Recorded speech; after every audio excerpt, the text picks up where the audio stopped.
Hello everyone, welcome to our new video. তো আজকে যেখানে যাচ্ছি মোটামুটি অনেকেরই সেই জায়গাটা চেনা, তবে আমি ফার্স্ট টাইম যাচ্ছি। একটা নতুন এক্সপিরিয়েন্স, জানি না কেমন হবে। তো চলো দেখা যাক।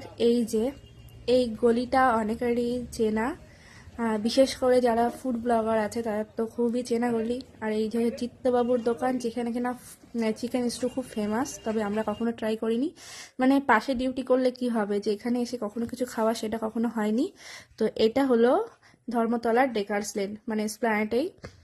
তো এখানে অনেকেই আসে শুধুমাত্র ফুড ব্লগ করতে। তো আমরা আজকে একটু ট্রাই করতে গেছিলাম, শুধু শুনেছি খাবারের গল্প, তো গেছিলাম একটা জিনিস ট্রাই করতে।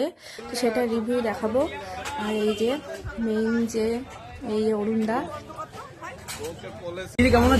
ভালো, তুমি বলো। চলে আসলাম আমরা আজকে। কি কি পাওয়া যায় বলো, কি কি পাওয়া যায় তোমার এখানে? রাইস, রুটি, নান, কুলচা, খিচুড়ি, পোলাও, বেগুন সুন্দরী। পনিরের প্রায় 12 রকমের আইটেম থাকে।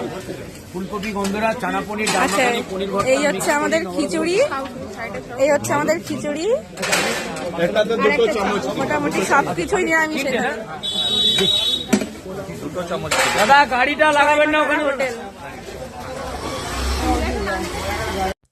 তো কি কি পাওয়া যায় সবাই তো শুনেই নিলে। অ্যাকচুয়ালি আমরা অত কিছু ট্রাই করার জন্য এখানে যাইনি। আমরা অনেকদিন ধরেই ভেবেছিলাম একটু খিচুড়ি ট্রাই করব, মানে এখানে শুনেছি খিচুড়িটা খুব ভালো বানায়। তো সত্যি ভালোই বানিয়েছিল।